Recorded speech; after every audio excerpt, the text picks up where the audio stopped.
everybody. Zachary Levi here in the heart of London's famous West End. Behind me is BAFTA, the British Academy for Film and Television Arts.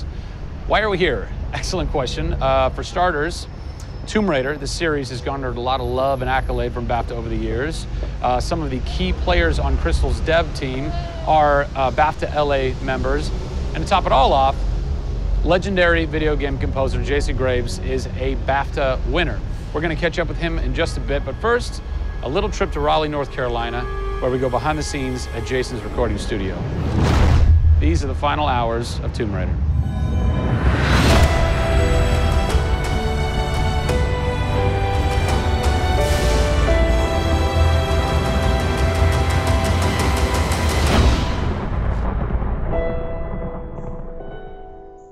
First thing we did was the theme. There have been many composers in the games or the films, but they've always used the original theme. They said, we want to start with a clean slate, new theme. I did it on piano, very simple. I was really scared just to send it because I'm like, I don't know, I think this really works, I think I like it. We ended up taking that exact theme. The first demo I sent was on the first trailer. That exact same arrangement.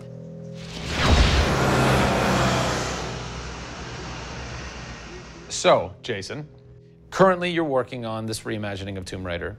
When you're taking on a new project, what are the things that attract you to that project?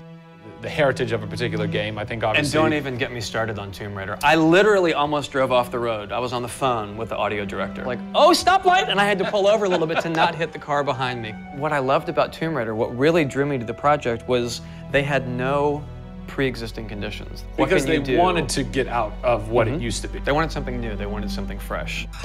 Jason's done hundreds of games by this point. He was an easy choice for us to go with on paper because he has such great experience. I listened through a lot of different material from a lot of different composers. I was really taken by how well he did the intimate stuff.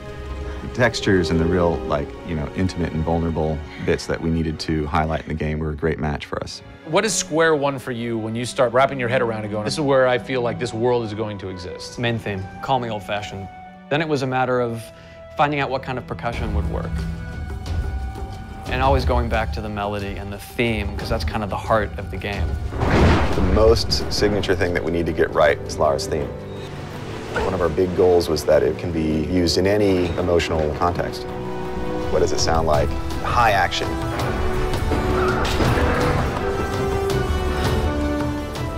What does it sound like when she's in pain? For music, the gameplay and the concept art, especially with the scavengers and kind of the shanty town, corrugated metal, how everything's kind of this amalgam of different stuff that they found on the island. Like, that's what I want the music to sound like.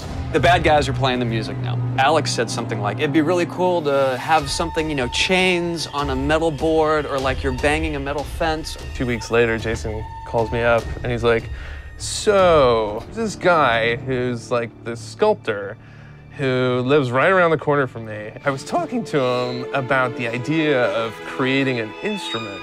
And I'm like, that sounds completely insane. We have to do that.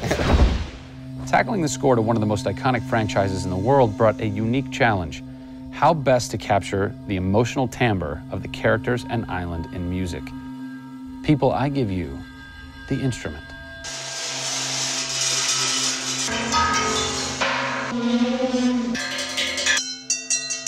The instrument. I was gonna let Matt determine the aesthetics. I was really only concerned about the sound that the sculpture was gonna make. Matt built this, which looks pretty much exactly like Laura's original homemade bow in the game. There's different timbres based on different materials. Metal, glass. It's a direct line from the plot, the characters, the story, the environment, straight to the sculpture. We always wanted the island to have that character in itself. Creating an instrument gave it this unique identity. It's got a voice. Yeah. The very beginning of the game is nothing but the instrument.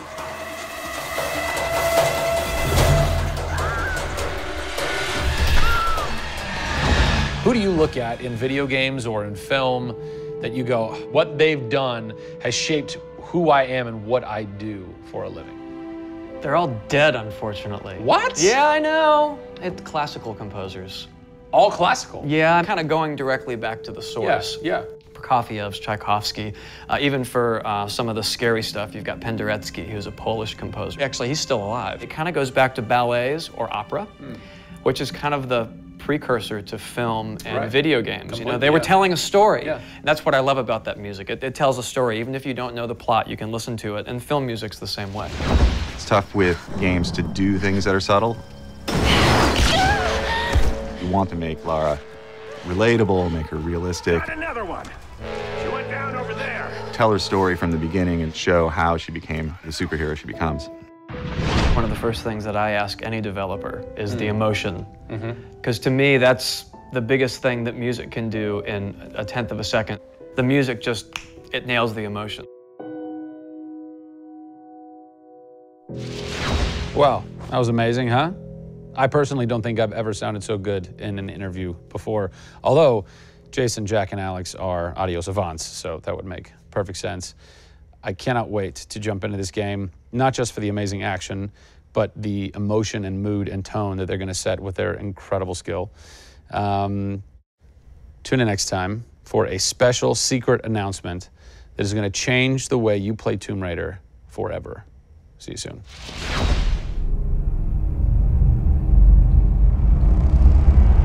Pre-order Tomb Raider from Amazon.com now and receive an exclusive art book, a DLC character skin for Lara, and a digital copy of Jeff Keighley's The Final Hours of Tomb Raider for the Kindle Fire.